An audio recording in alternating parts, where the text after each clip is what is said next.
तो आ गए आप। आ गए हो तो चैनल को सब्सक्राइब कर लेना। वीडियो अच्छी लगे तो लाइक और शेयर कर देना। और हाँ, बेल आइकन जरूर दबा देना ताकि आपको नई वीडियोस की नोटिफिकेशन मिलती रहे। स्टोरी एनिमीडिया, कहानियों की नगरी।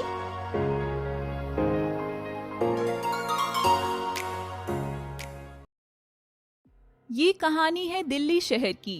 पूरा शहर दहशत में था क्योंकि कुछ दिन से शहर में कुछ लाशें मिल रही थी। पुलिस भी हैरान थी, आखिर ये सब कौन कर रहा है। तभी पुलिस इंस्पेक्टर रुद्र को एक अनजान आदमी की कॉल आती है। सर, हरी चौक पर एक आदमी की लाश कूड़े के कचरे में पड़ी है। ठीक है, मैं भी आता हूँ। रुद्र कुछ और पुलिस कर्मी के साथ वहाँ पहुँच जाता है और वहाँ खड़ी भीड़ से पूछता है, मुझे किसने कॉल करी थी? तभी एक आदमी बोलता है, साहब, मैंने आपको कॉल किया था। अच्छा, तो तुमने लाश सबसे पहले देखी थी? हाँ साहब, मैं यहाँ से रोज कूड़ा उठाकर लेकर जाता हूँ। आज सुबह जब मैं यहाँ पहुँचा तो मैंने लाश देखी, तभी आपको कॉल कर दी। फिर रुद्र उस आदमी की बॉडी को फॉरेंसिक जांच के लिए भेज देता है। अगले दिन फिर से उसे एक अलग जगह दूसरी लाश मिलती है। इस बार लाश घने जंगल के बीचों बीच मिली थी। रुद्र वहां पहुंच जाता है और लाश को देखकर हैरान हो जाता है और अपने हवलदार रामलाल से कहता है, रामलाल, इस लाश पर भी वैसे ही घाव हैं जो कल हमें लाश मिली थी। उसके शरीर पर भी ऐसे ही घाव थे। आप ठीक कह रहे हैं सर जी, हमको लगता है कातिल दोनों का एक ही है। जो भी हो, ये केस जल्दी सॉल्व करने होंगे। शहर में दहशत पैदा हो रही है, लोग घबरा रहे हैं। अब कुछ ही देर बाद उन्हें एक तीसरी लाश नदी किनारे पड़ी मिलती है। आखिर ये सब क्या हो रहा है? 3 लाश, वो भी एक जैसे घाव तीनों के शरीर पर। तभी उसका हवलदार रामलाल बोलता है, साहब, मुझे तो लगता है ये किसी भूत प्रेत का काम है। तुम पागल हो क्या रामलाल? पुलिस वाले होकर कैसी बातें कर रहे हो? मुझे लगता है शहर में कोई सीरियल किलर है जो ऐसा काम कर रहा है। तभी पुलिस स्टेशन में फिर एक कॉल आती है। साहब, एक आदमी जख्मी हालत में खेत में पड़ा मिला। हम लोगों ने उसे हॉस्पिटल में भर्ती करवा दिया। रुद्र भी हॉस्पिटल पहुंच जाता है और उस घायल आदमी से पूछता है, क्या हुआ आपको? आपकी ऐसी हालत किसने की? वो बहुत खतरनाक हो चुकी है, सबको मार देगी वो, सबको। वो आदमी इतना ही कह पाता है कि उसकी मृत्यु हो जाती है। फिर रुद्र रामलाल को बोलता है, रामलाल, पता करो ये आदमी कौन है और इसकी सारी जानकारी पता करो जल्द से जल्द। जी सर जी।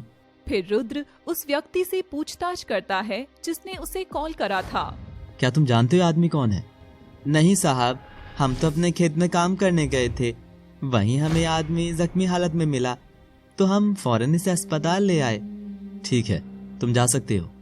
फिर रामलाल उस आदमी के बारे में सब पता कर लेता है और रुद्र के साथ उसके घर छानबीन के लिए निकल जाता है। रास्ते में रामलाल रुद्र को बताते हैं, सर, उस आदमी का नाम विजय है और वो एक सॉफ्टवेयर इंजीनियर था। उसके माँ बाप की मौत हो चुकी है, वो अकेले ही रहता था। ये तो तुमने बहुत अच्छा किया और उसके घर जाकर शायद कुछ सबूत मिल सके हमें।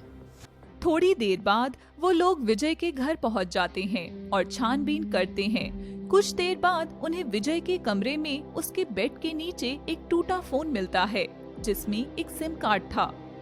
रामलाल, इस नंबर की सारी डिटेल जो कॉल डिटेल है निकलवा लो। फिर नंबर की कॉल डिटेल आ जाती है जिसमें एक नंबर कुछ ही दिन पहले एक्टिवेट हुआ था। रुद्र उस नंबर के बारे में पता करता है। फिर वो लोग एक मोबाइल शॉप पर जाते हैं जहां से वो नंबर लिया गया था। रुद्र स्टोर के मालिक को बोलता है, आपके स्टोर से कुछ दिन पहले एक सिम लिया गया था, मुझे जानना है कि किसने उसको खरीदा था। सर, अभी आप मुझे 5 मिनट दीजिए, हम अभी सीसीटीवी से चेक करते हैं। फिर वो लोग सीसीटीवी में देखते हैं पर सब लोग देखकर हैरान थे कि सिम एक बुर्के वाली औरत ने लिया था। सर जी, केस सॉल्व हो गया। ये मर्डर एक लड़की ने किया था। नहीं रामलाल, ये जरूरी नहीं है कि जो आंखों को दिखाई दे वो ही सच हो।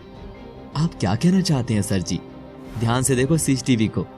वैसे तो इसमें इस व्यक्ति ने बुर्का पहना है, परंतु उसके पैरों पर नजर डालो, इसने आदमी के जूते पहने हैं। तो क्या सर जी खूनी एक आदमी है? पता नहीं, कुछ समझ ही नहीं आ रहा।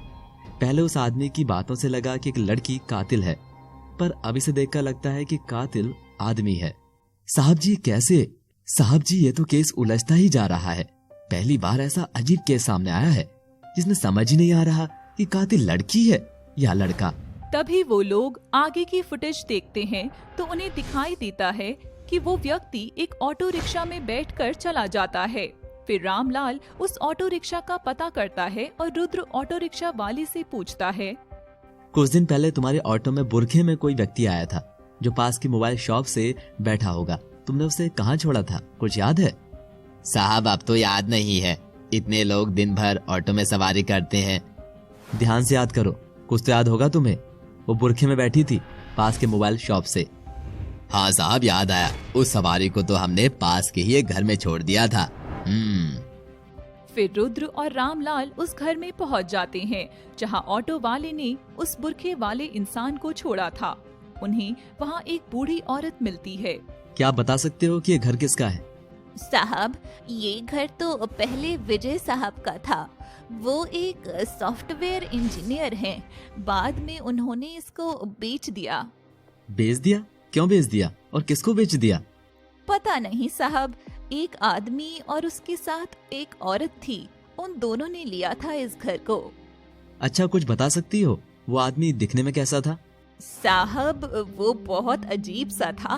देखने में उसकी हरकत बिल्कुल लड़कियों जैसी थी। हमको तो विजय साहब ने ही काम पर रखा था, तो नए मालिक ने भी बिना कुछ पूछे हमें ही काम पर रख लिया। बस वो लोग एक ही बार आए थे इस घर में, तब से अभी तक नहीं आए। रुद्र ये सुनकर वहाँ से चल देता है। तभी रामलाल बोलता है, साहब, मुझे लगता है वो आदमी ही कातिल होगा। जैसा इस बूढ़ी औरत ने बोला कि उस घर के मालिक की हरकत बिल्कुल सही नहीं है, मुझे लगता है वो ही कातिल है। नहीं रामलाल, बिना सबूत के कुछ नहीं बोला जा सकता कि आखिर कातिल कोई औरत है या आदमी। चैनल को सब्सक्राइब कर लेना। वीडियो अच्छी लगे तो लाइक और शेयर कर देना। और हाँ, बेल आइकन जरूर दबा देना ताकि आपको नई वीडियोस की नोटिफिकेशन मिलती रहे।